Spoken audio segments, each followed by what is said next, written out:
Welcome back, loyal fight fans, to another epic round of boxing. First and foremost, please give me the thumbs up for these videos. I work long and hard for you and very involved in the sport of boxing. Second, please hit the subscribe button if you haven't already. For the life of me, I do not know what we're waiting for. And third, but possibly most important of all, if you know a friend, a family member, maybe even a crazy ex-girlfriend who enjoys combat sports, especially boxing, tell them about this show because I'm sure they'd love it. I do want to apologize for not being able to get in front of the computer with the full background, do the editing for the full show as of the last couple weeks. Just lots of different life events. But regardless, we're still putting out the videos nonetheless, giving you our picks and talking to you about these great fights in boxing. This weekend, we have Regis prograis taking on Jose Zepeda. Prograis is 27-1. Jose Zepeda is 35-2. This will be a good contest. Basically, Jose Zepeda came off of that fight of the year a few years back with Ivan Baranchek. Some incredible amount of knockdowns, something around the number of 8 knockdowns between the two of them.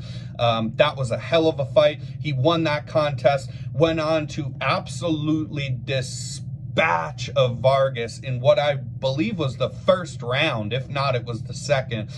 Very quick, very easy night at the office for him in that fight. In a fight that people thought would be, you know, a good close contest, a fun fight to watch. So he looked incredible there. But although Zepeda is a very good boxer and a threat to be taken serious in the ring, definitely lets his hands go and can find the knockout, we're going to give you a few different reasons as to why we think Regis prograis actually wins this fight. So yeah, Zepeda, you know, although he has all those good fights under his belt now, although he is looking very good coming off of that last contest that he had, there's a few problems that he has. One, in his action-friendly style of fighting and letting his hands go a lot, we always in boxing want to find the happy medium. Okay, so Charlo, for instance, is a fantastic, Jermell, not Jamal, a fantastic fighter, but not in his last fight he looked very good, but a lot of fights, even ones that he had won or gotten draws with, his kind of only drawback was not letting his hands go enough, right?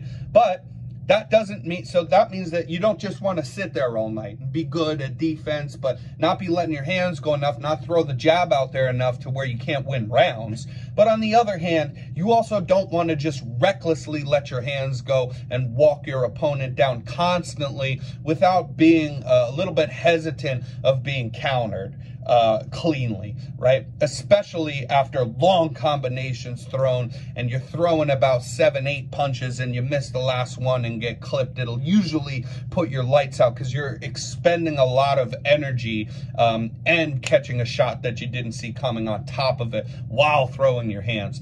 So that is a real possibility in this fight against Regis prograis because prograis can counter well.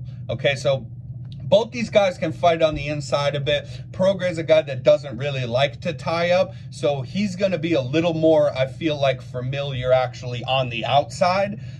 He's going to kind of, I think, have his way on the outside. And when we see some inside fighting, it's not that prograis can't survive there. It's just that he doesn't necessarily ever tie up. And although he can throw the nice body shots or uppercuts or counter, he'll just kind of hold that high guard up there and get clipped for it a lot, and you can find the holes around the high guard and up the middle and whatnot, and prograis will just kind of either sit there and just wait for you to throw at his guard and then let a nice clean shot go, is kind of his style of fighting.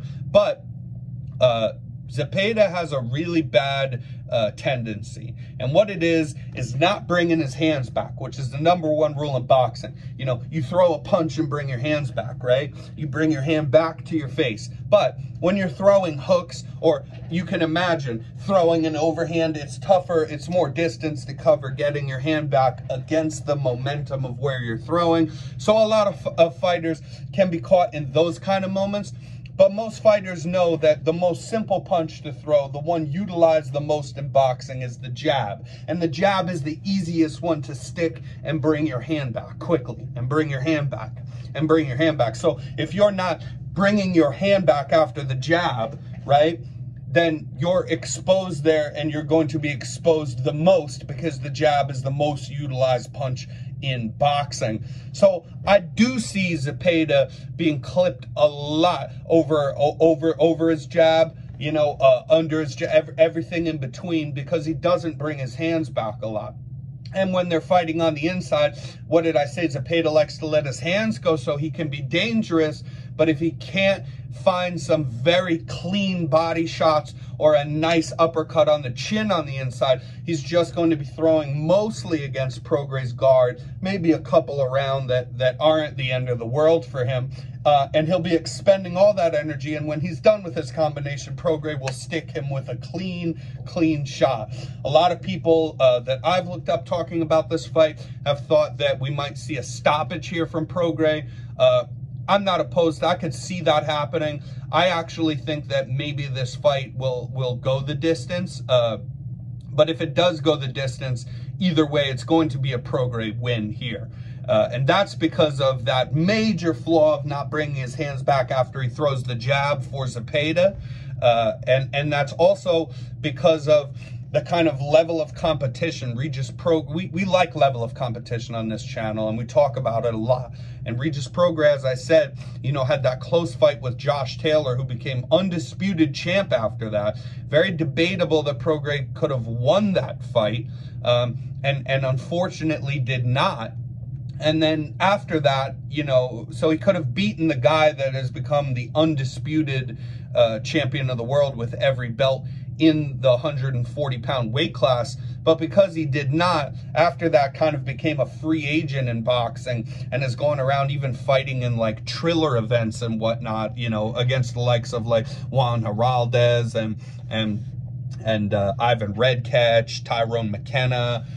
And these are guys that it's all right to get on your resume, so I don't hate him for it. But this is a good step back in the right direction for Regis Prograis to get a win that really matters with a name that actually has some value left on it, to get back into a title picture here and fight for those belts. Regis Prograis is actually a kind of a forgotten about guy, I feel like, because although people watched him in that Josh Taylor fight, they've kind of forgot about him. Nobody's watching these Triller events, but he hasn't lost, and he is still that guy that had that close fight. We haven't seen any sort of visual decline from Regis Prograis in watching these fights after that Josh Taylor fight. I think he's that same guy with that same potential to recapture many belts in the weight class and become a legit world champion in boxing again. So we will see this Saturday, but I like the odds of picking Prograis to win,